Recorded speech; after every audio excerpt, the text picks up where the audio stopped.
also works against Enchantress, Absolutely. right? So you're pretty much dealing with both of these heroes with one pick. But will this be a core IO again? Are we gonna see that? So I think they can flex it, right? That's the beauty about open. having it. Just always being able to keep it open. Yeah. And we see the bans coming out. NiP, you see the IO, they ban out the Abaddon. It's like the lane that OG runs in all of their games dating back to TI. Troll, another hero that they're super popular with. That's very good versus Enchantress and Phoenix. Yeah, OG banning out the Void, something that NiP rolled in all 3 of their games. Yeah, versus Charlie Viking. loves that hero. He loves it. Like, whenever I think about Charlie and NiP, it's your Void, it's your Morphling, and I know people don't like us talking about pubs, but Naga in pubs, his Naga in pubs lost me so many goddamn games. Like, I'm still salty about that. When he was playing with me, by the way, so.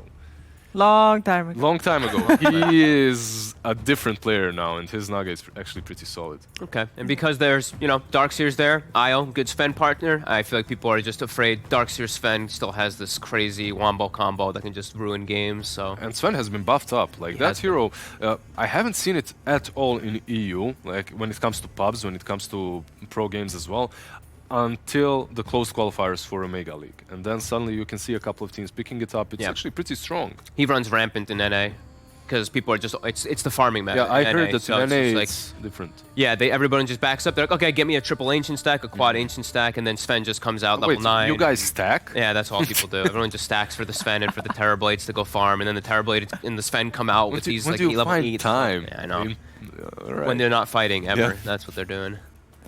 Now, Pango ban too, so they're taking out lots of big team fighters on the side of OG versus NiP. It's also Saberlight, right? He literally tweeted after the series versus Viking, he's like, playing anything but Pango is hard. well, let's ban them. They banned out Saberlight's signature hero, Charlie's signature hero, Supreme's signature hero, and the Queen of Pain as well.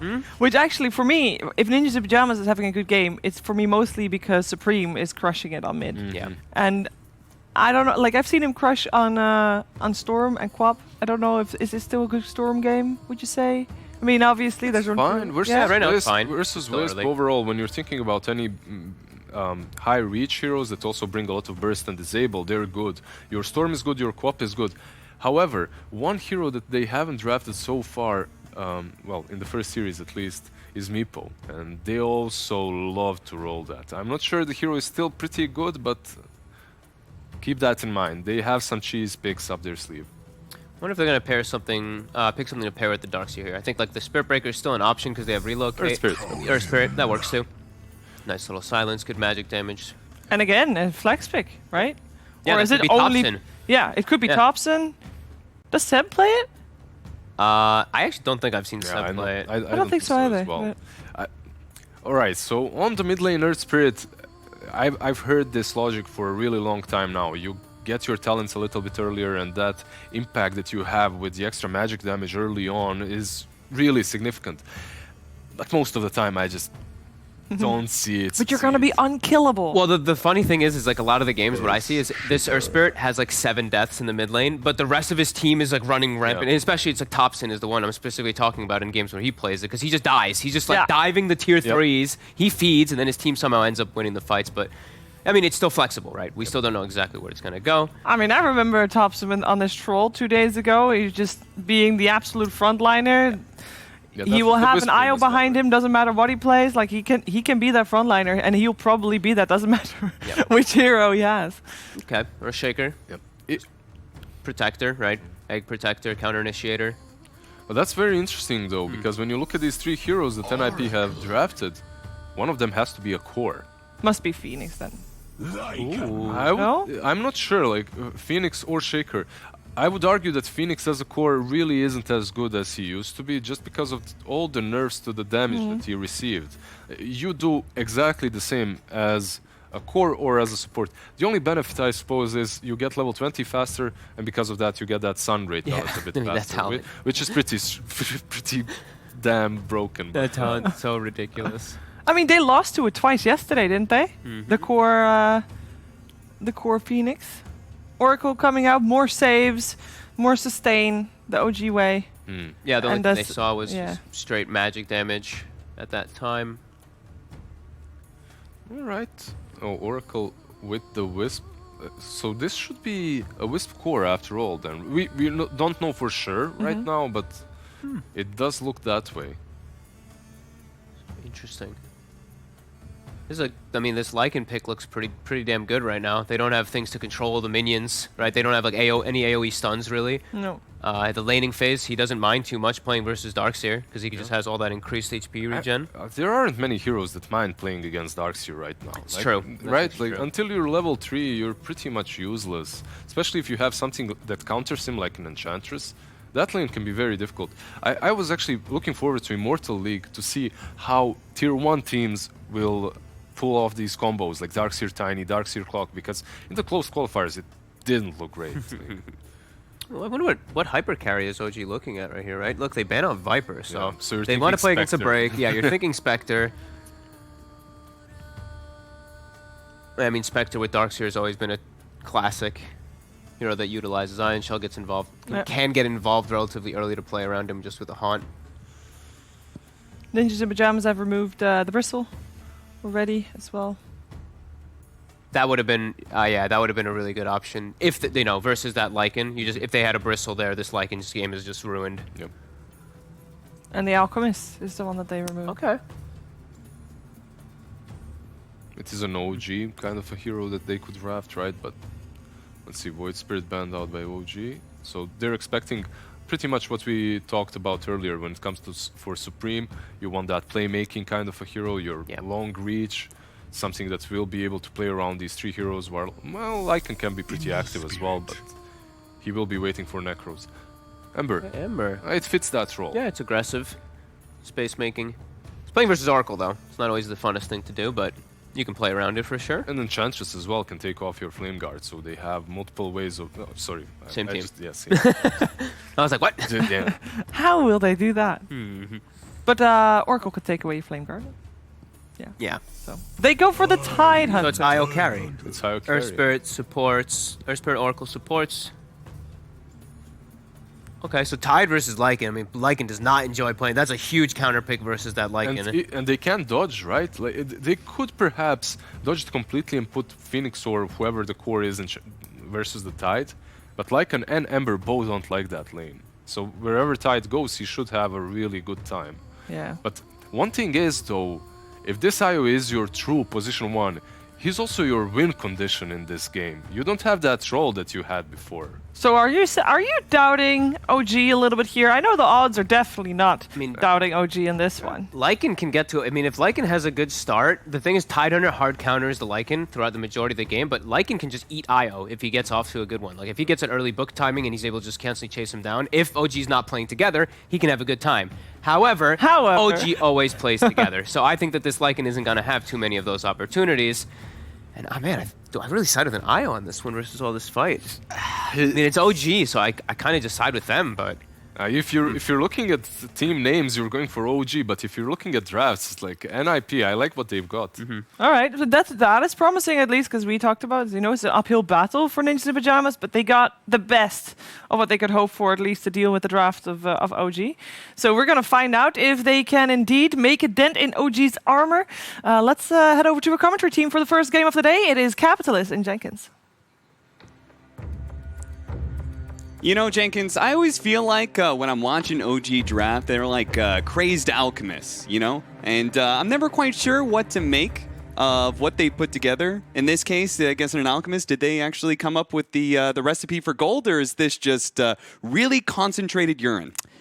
You know what? I think I'm going to agree with Lizard on this one. I'm not entirely sure that the Tidehunter is going to fulfill the same niche that the Troll did, but it's OG. Who the hell knows? I have no idea looking at that draft. I mean, carry IO. It's certainly going to be a fun one to watch. I'm looking forward to this. Both these teams just fresh off the matchup against Viking GG. Of course, OG did win that series. Ninjas Pajamas, they lost against Viking GG. So Transitive Property just says OG is going to walk away with the victory. But Dota can be a bit of a rock, paper, scissors sort of matchup, right? Yeah, definitely. Maybe it all depends on if NiP can get that mid tower early. Yeah. You know, that was the entire game plan for them in the 3 games that we saw them play yesterday. And it's a very important part of OG's game plan yes, it is. well. Yes, right? it is. So if what should come to play here is from 7 minutes to 15 minutes, they're going to 5-on-5 clash into each other over the mid towers. It's going to look like a 3K pub, and it's going to feel like one. This will be fun. Look at this smoke. What a deep smoke. You don't see this often. NiP. What are you looking for here, boys? I'm looking for that early first blood, pick up 2 bounties, get yourself in a nice position, both mentally and economically, for this laning phase against OG. Okay, Seb sees Saberlight. You do have the combo. Earth Spirit Darkseer, pretty spooky. I have to imagine it's also important for them to know what the laning phase setup is going to be here, right? This is true. If you could... Well, let's see here, actually. I suppose you want the Darkseer probably versus the Lycan, because, you know, it's a melee hero. You know, ideally you would like the Tide versus the Lycan, because you can kill the Wolves, but that would be the best matchup, right? It's a Tide mid, so I think, you know, it's more than likely going to be an Ember mid, and, you know, whether it's an Ember or a Lycan mid, you're going to do fine against either of these heroes, because they both don't like physical damage. And so then they managed to get the matchup. Okay, so they're swapping around. They're like, okay, what OG doesn't want, right, is the Wisp versus the Lycan? Is that what they don't want? I suppose so. They do move the Wisp bot, but seeing the Enchantress down there chilling, they know that this is likely a lane swap from NiP as well. I also kind of, you know, I wonder if, I've never seen the matchup of Phoenix versus Darkseer, and then obviously we have the supports into the mix as well, but your base damage on Phoenix is not the most amazing in the world. And I have to wonder if, like, getting pressed under your tower all the time would be actually kind of bad for you. Yeah, that's definitely possible. You do also have the argument, though, that Phoenix has, you know, some sort of escapes and ranged hero and magic damage to kill the wave, so maybe at, like, level 2, level 3, you can start nuking out the wave. Who knows? These are some very weird matchups. I mean, this is exactly what we expect seeing OG against basically any team. Yep, that's true. Like, look at this lane. Wisp, Oracle. Come on. What is this? And they are going to be able to get the range hero against this double range matchup, but I have to think that it's still going to be difficult. Everybody wants to pressure a Phoenix level 1 because, of course, he's going to go for Fire Spirits.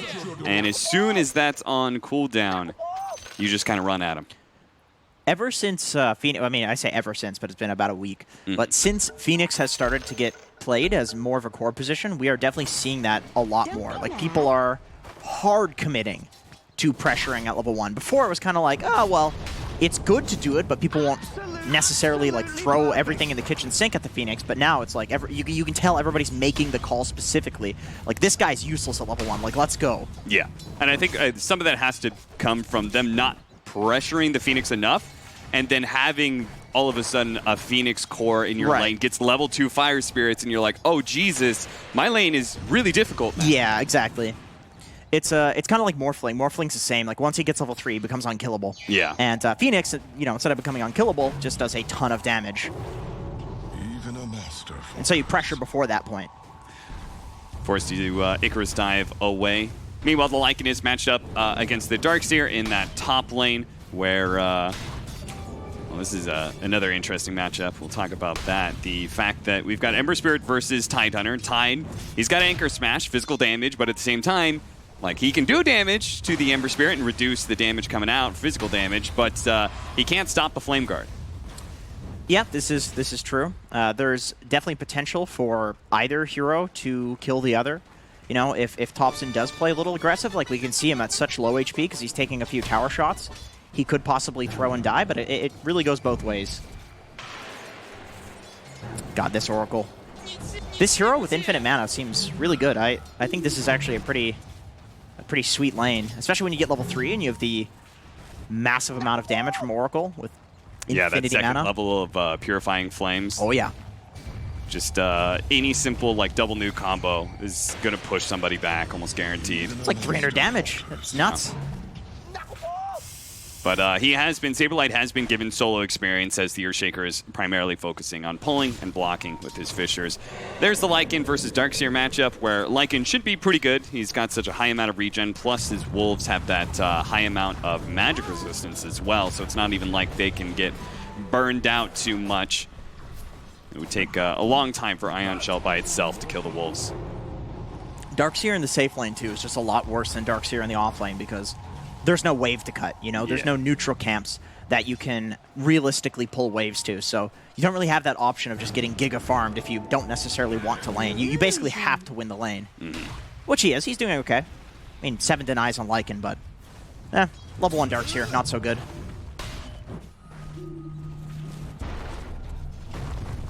Nice little Fissure. two-man Fissure, and with the Enchant Totem hit as well, that's a lot of damage on a mid-one here, but fortunately there was just a little bit of gap to be able to get away. If that was a block off, that actually would have been really sick. That was the first blood. Wonder how many bracers Thompson's going to get in this matchup. Because I have to imagine, like, he gets 1 or 2 bracers, he just dominates this. Misha staying alive with a healing salve thanks to some nice micro with that Centaur stun. No roll up yet. He's going to roll into him now, but bit too late to get the kill. I'm sure Soxa's just happy to be able to get a lot of damage in. Saberlight finally gets caught back over. Okay. Wow, he really did kill him. I was a bit surprised he was able to pull out that kind of damage, but it did cost him his life as he had to dive deep underneath the tier 1 tower. So it does give your Darkseer the solo experience. I mean, you don't really need to be here as an Earth Spirit pressuring a Lycan, but you are giving Charlie on his core Lycan solo XP on a kill. Yeah. He basically just got a solo kill there, which a level 5 Lycan, not too spooky. Like, this hero's not supposed to get solo kills just yet. So a little bit worried about him popping off of, you know. Yeah, an early level 6, he managed to pick up a kill. Maybe that turns into a tower, and all of a sudden you've got a Lycan with a very early Necro book, and this just snowball builds and builds and builds. Yep, exactly. And, you know, Tidehunter is a counter to the Lycan, but a competent Lycan can move the Wolves and all the summons around the Tide and make sure to not get those anchor smash. Like, there are ways to play it. It's not impossible. That is one of the funny things, though, about OG is we saw how they were in that previous series willing to hyper ball up. And I have no doubt they're probably going to be doing some of that in this game, of just like everyone sitting around the Tidehunter as they push for objectives at some point. See, I guess my question is, like, who hits the towers on OG, though? If they do ball up around the Tide, like, how can they really quickly take towers? Can they get the block? They do. Nicely done. He just walks into them. Yeah, and thanks damage. to the Morbid Mask, man, you live for so long. If you can get off one more, it'd be nice to see, but no. Oh, is that did I see a haste rune bottom? Oh, no, I didn't, but man, what a nice rune. Arcane rune on Ember. Basically 100% uptime on most of your spells. Very cool. Top 2 CS on the board are the Tidehunter and the Darkseer. This is kind of expected just because this is what these heroes do. Both of them are traditionally offlaners, and they're both kind of like farming machines. We'll see if they're able to utilize that kind of heavy farm, though, to stop what Ninjas in Pajamas is going to be looking to do, which is probably moving around the map. Like an ult, first one of the game to go off and see if he can chase down Seb. Unfortunately, that Fissure doesn't block him in, but the Surge is going to wear out eventually here, and he is no doubt dead. As Charlie will chase him down. Turn that into a tier 1 tower, and you've got yourself a pretty successful shapeshift. Oh, wow, they kept the catapult alive, too, throughout the entire time. Yeah. Must have been the Enchantress creep. Yeah, I took a range creep. Soxa, he tried to pull that creep wave like you were pointing out yesterday, take it out of range of the tower so the tower can aggro onto the siege wagon. Too many summons. Can't do it. Too many summons. Too much stuff out there. Yeah, we're back to the zoo meta. God, no. Good stuff, NiP. Thank you for ruining pubs. Nah, not over yet. If they win, we'll call pubs ruined. Has been killed. Air with an enchant totem hit. Snipes out Thompson's courier. So looks like he already had the Vlad's completed, so wonder if that was on his way back. I was about to say I really like this play from Era. Just cutting the wave, not having to deal with the Tidehunter, but yeah. You know, obviously in a little bit of trouble now. Ooh, nice little juke there. They don't have the best cores to be able to sit in lane against the Tide, right? No, so they don't. Era, he'll probably go down here as there's no way he can juke it out one more time, right? Don't think so. Thompson got a lot of heroes surrounding him right now in that mid lane, but that's the beautiful thing about Tidehunter. He can usually ignore quite a bit of it. Nisha does end up going down thanks to the help of No Tail with those heavy nukes. That is something. Enchantress, I always hate playing the matchup against Oracle because he puts so much magic damage out there, and you're such a frail creature to just raw nukes. It's true. You need a couple of bracers. At the very least, a range drop to deal with it. Looks like Saberlight used his Supernova just recently. Saberlight goes back into Thompson here and takes a big swing for the Anchor Smash and dies to the Gush follow-up. They do manage to get the kill on the supports here, but it's costing them quite a bit. They really need the secondary kill on Saksa, but Supreme can't block it in. He's going to have to pursue underneath the tier 1, gets the kill. And this is the downside of Tidehunter. As these mobile heroes just kind of chase around him, he can't really help out too much, and now he's going to be surrounded by everybody. Does manage to get off an Anchor Smash, and that'll help keep him alive, especially with Relocate of Mid-1 coming in. Trying to slow down Era. A Gush slows him down even further. He still has a Fissure, though. He's going to bait him in a bit to the Tier 1 tower. Double chains from Supreme will keep them at bay. Look at the timer, man. I love that the mid-brawl has started. Like, I love this game, man. Oh, man. I have to imagine, though, Ninjas the Pajamas, you're not necessarily going to take the same kind of run at mid-tower tactics, right? Because you can't run the Lycan into the mid lane so much. Well, that's true. There is the cooldown. But, you know, I was thinking, I was like, there's no way they're going to do it in another game. And then I hear this howling coming from off screen. Oh, he's coming. He's coming. Oh, Lord. Oh, Lord. Yeah, Charlie, he's always in the mid lane, 9 minutes in. Once again, Era trying to bait a little bit deeper into the Tier 1 tower. Saberlight shows himself from the trees and starts laying some damage out onto Mid-1. The Supernova's going to burn a little bit more, but Mid-1's so fast, he might just be able to duck away into the trees and survive. He's going to TP out. Supreme. Oh, looks like he had Slight up just now, but it wasn't cast in time to be able to find TP out. Meanwhile, mid lane Thompson, who found himself a double damage, is gonna go for this Tier 1 tower. He'll take the Supreme kill if he can get it, but he should have an assured Tier 1 in his grasp here. One more swing. Radiant's middle tower has fallen. And this is going to be sort of the trade-off, right? Is that Lycan's going to be able to split push and take a lot of the side lane towers, but old Tidehunter, Rent, the immovable object as he just presses forward into this mid lane, and they can do very little about him. Right. Yep. Diving into the Tier 2 as well. He does not care. No. It's like a Timbersaw, you know, where you've got this peak of strength, and you want the enemy to try and fight you. If they can kill this catapult, though, I think they're perfectly fine here without the DD. Nice block in there on No Tail, and it looks like OG almost got it off. A little bit too far for themselves. That's in part because they were fighting a bottom lane where Saberlight did die to mid-1. They were probably thinking to themselves, well, we've got Relocate to pull people into the mid lane, but they were busy. Busy getting a more important kill, a Core Phoenix.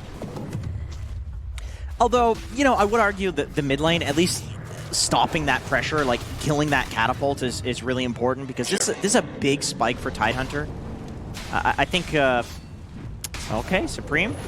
Thompson? They're going to try a little bit. The chains instantly dispelled by the maxed out Kraken Shell here. Now he is going to be able to get the Fissure block in, but the Ravage is up as you said. He chooses an Anchor Smash instead. The Surge allows him to get away. That'll help solve some of the mobility problems for a Tidehunter. Saksa, though, his mobility is canceled by Charlie. Now the Ravage going up, but he outruns the Tentacles, and the Necronomicons will eventually kill him. And Thompson, having killed that melee Necronomicon, actually just gets bursted down. The Echo Slam is there to finish the deal, and Ninjas the Pajamas can now take a Tier 1 mid of their own, perhaps.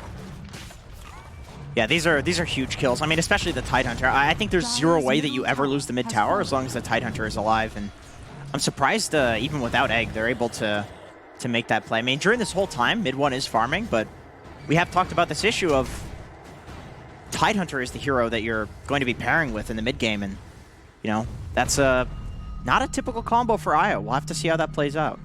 Yeah, normally you can just kind of like walk around a Tidehunter, right? But this Surge Tidehunter, this is true. He's going to get, like, he's running the same movement speed as this Lycan. That does sound interesting. And, you know, when you get the 25 talent on Io, you know, technically speaking, I think that applies an auto attack to everything that he Anchor Smash. Yes, it does. So that sounds pretty good. Yeah, it's going to be like a melee gyrocopter in that regard. Yeah. And then on top of that, I mean, you're talking about level 25 synergies. You get level 25 on Tidehunter. Oh, yeah. He's got himself a Divine Rapier. Lots of damage. I mean, if we get to that timing, it's going to be huge in 50 minutes from now. Yeah.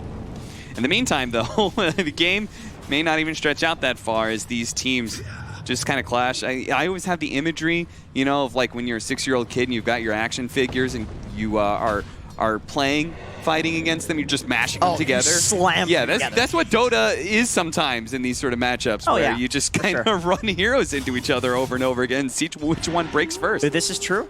So the mid lane battle has ended. I think we're going to see a little bit less of that. Sure. Let's see. I think Roshan is the next place that we want to slam our action figures together at. Yeah. That is 100% the objective here. Yeah, because both teams have Lycan some and Tide, decent ways, basically. right? Yeah. It's like Lycan Tidehunter. Tidehunter's going to be going for a Desolator as well, so additional minus armor, and Lycan's just incredible at taking it by itself. Right. Almost as his AC. Well, actually, not almost, but going for that next. Has his full Necro completed, Necro 3. Don't be mad. Man. This IO build is very annoying to deal with. It's Oh, yeah.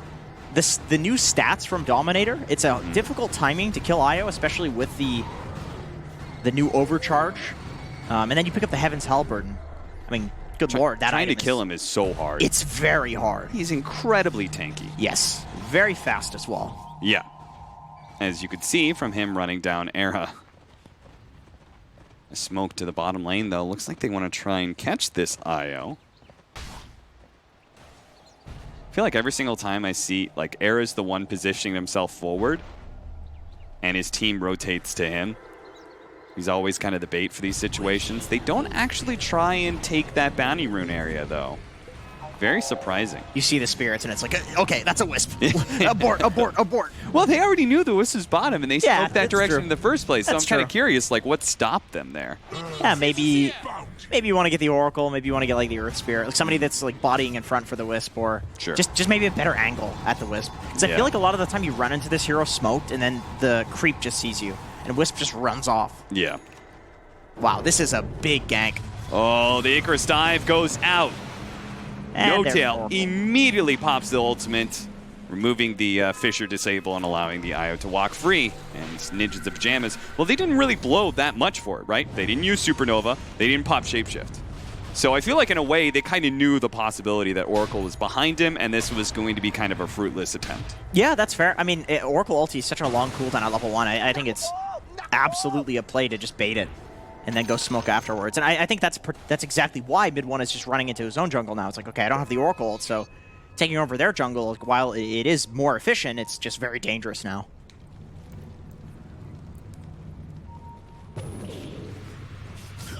Oh, maybe they're going to go Roche, or kind of chilling around the area. You know, it's funny, like both teams are really good at taking Roche, and both teams are incredibly good at defending Roshan too, right? This is true. You've got Earthshaker, Phoenix, incredible team fight around Roshan Pit. And then OG, well, they've got Tidehunter. And then they've got, you know, the ever classic Vacuum Wall combo. Darkseer, the Darkseer. Tidehunter. Like, Oh. these are just some of the most iconic Roshan defenders in the game. Desolator now up 4 tops and big damage increase now. He can get a gush into an anchor smash. That's going to knock some heroes down to half health. And if they could get a lucky stun on Supreme, he could very quickly die here in this mid lane. But it's just the Earth Spirit or Ravage. Those are very difficult to hit on an Ember See Spirit. how quickly Supreme reacts to these situations here. As he's broken some of the smoke. Thompson given the surge to wrap around to the side here. Love this positioning from NiP. They're not backing off into their own area. They're maintaining their position on this dire high ground here. All except Saberlight here, who's a little bit away from his team, still occupying that triangle. But that's because he's a Phoenix. He's got enough mobility to do so. Yeah, I mean, I think if you're OG, you're totally happy with this. Even though you don't get a kill, you make your way into the enemy triangle. Yeah, Get some wards down. I think with Saberlight a little bit too far away, they've got to just full out retreat from this area. I'm surprised they're still here, man. Fortunately, Charlie, Arrow was in position to be able to break that smoke and even got hit by the stun from Saxo, so Charlie was able to get off his ultimate and get away. But still, that's a shapeshift down, and OG, you know they're going to make something happen with this. And if they'd gotten a double damage, it would have been the easiest Roshan ever. As since they didn't, and it was given to an Ember Spirit, this is going to be significantly more difficult. And that's why OG, they're not going to let Ninjas the Pajamas just walk into the pit. They're going to try and take the fight straight to NiP. They're going to be able to catch Misha to start this fight, but it's just supports for now. Saberlight, he'd be a big kill, but he doesn't even get to pop the Supernova in time. Supreme jumps away to his Remnants, but OG just keeps on trucking. The extra movement speed on Thompson, whether it's from the tether or the surge, is allowing him to always kind of keep a threat on this Ember. You know, I'm kind of liking this this meta that OG is crafting here. This is...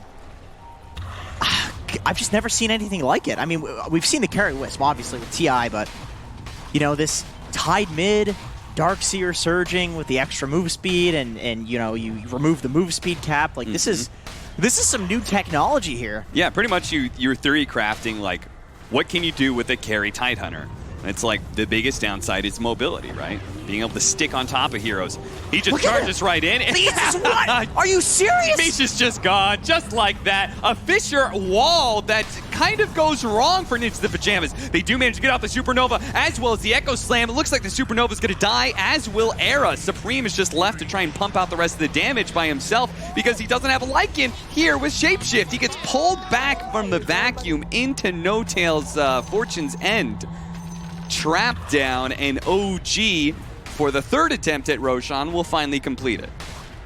You know what's so interesting about this? It's like, it's almost like the troll, but you're like a timber saw too. You know, you're not killable. Like, he can just surge in and man up because you don't want to go into Tidehunter.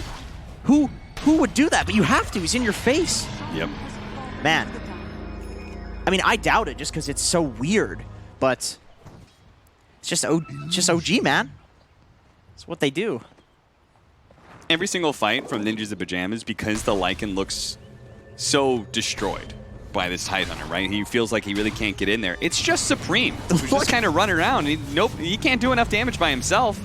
Oh, if that Fissure block had actually landed, maybe they could have forced something out. No-Tail still doesn't have his ultimate, but maybe could have gotten something. Solar Crest now complete for the Tidehunter, so he's got all the minus armor items he needs. Mid-1, he's going to relocate in. They're actually going to pop the Shapeshift here. They have to go for the backline heroes. That's why No-Tail's going to be the first target. He's already dead. Mid-1 is actually in a bit of trouble here. 3 seconds till he relocates back, so they're going to norm for now and go for the support. Zoxa, what a vacuum pull-in from Seb. Looks really hot, but can they actually chase down the rest of these important heroes? Because even Misha, the squishy 5 position, is getting away. The heal actually brings him back up to near full, and Thompson still on that front line, still ready to fight, but Ninjas the Pajamas, they see that Thompson's wraps low enough. They actually get the Eul Scepter on the surge, so Thompson, he's not going anywhere. He's going to be stuck inside the Supernova. Sure, he keeps on dispelling off these stuns, but the damage, it's coming a little bit more from Saberlight, and he could have gotten it. Supreme is there to be able to get it with a slight chain combo that finishes off the Tidehunter and allows them to get away from the myriad of illusions that are left on the field from good old Darkseer. Okay, so, you know, one thing that NiP has going for them, one big thing, is that the Enchantress can purge the Surge, and so can the Eul Scepter on the Ember Spirit. I think that's a really good pickup here. I mean, especially because you deal with the silence as well. And this IO actually looks pretty squishy now. I don't know what it was, the damage output they were doing. Maybe some of it was Misha with the impetus shots, but it felt like mid-1, he can tether enable this Tidehunter, but he very rapidly became to a point where he had to start retreating. Yeah, definitely. I mean, I think the Oracle being the first priority there in the fight for NiP is definitely the call that they need to make. Yeah. He is, you know, if he heals the IO, who heals the Tide, that's so much effective healing. If he heals the Tide, I mean, the Tide becomes unkillable. So killing the Oracle first definitely is the play. Absolutely. Also, I don't think they had Ravage for that fight. I think it was still on cooldown from that the Roshan engagement. Yeah, he's got it up now, though.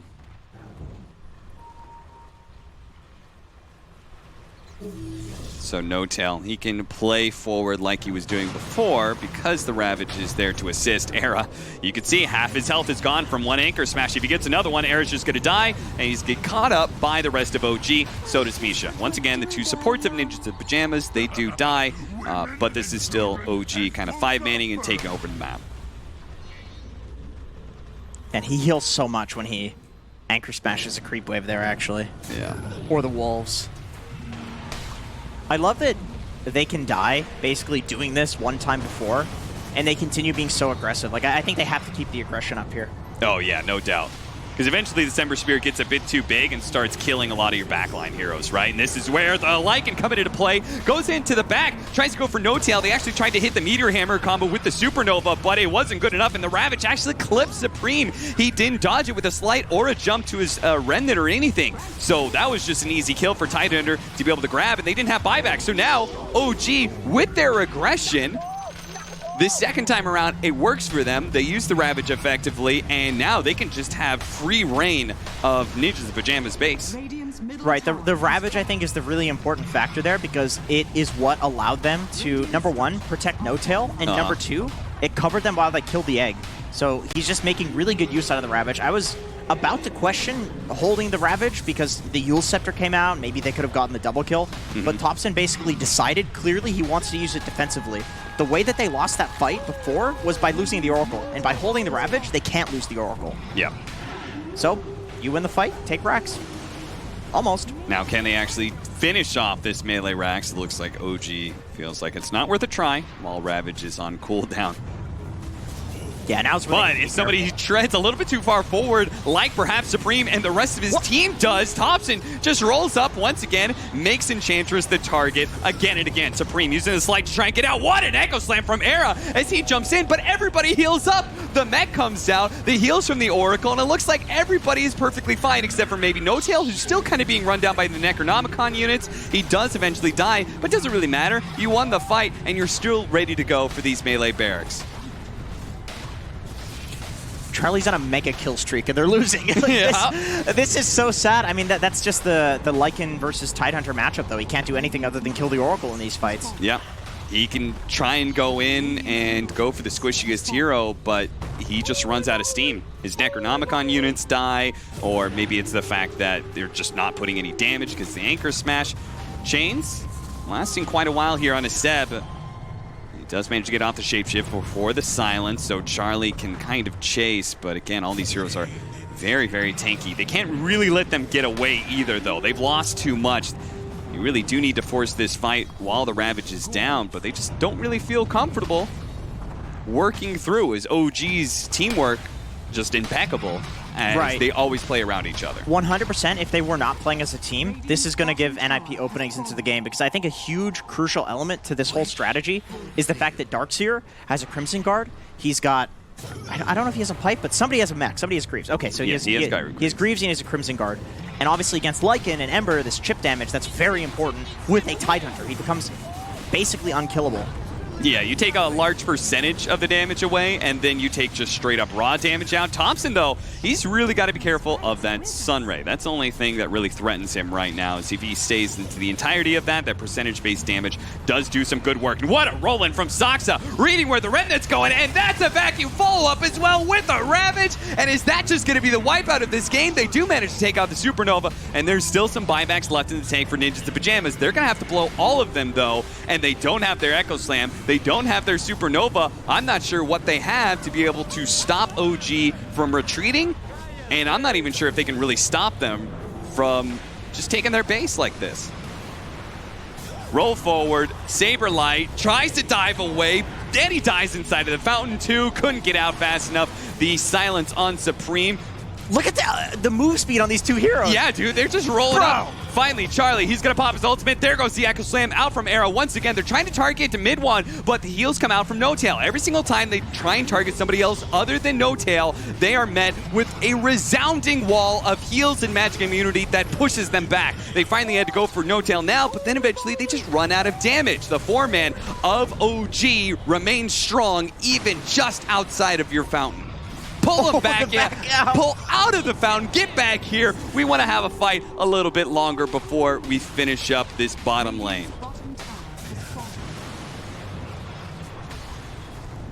I'm just speechless. I feel like you have this is really making me feel like Darkseer is not an okay hero. GG, man. Like, they are really using this Darkseer to its fullest potential. This strategy is not okay. Combination. Like, the Darkseer surging 2 people, one of which is unkillable.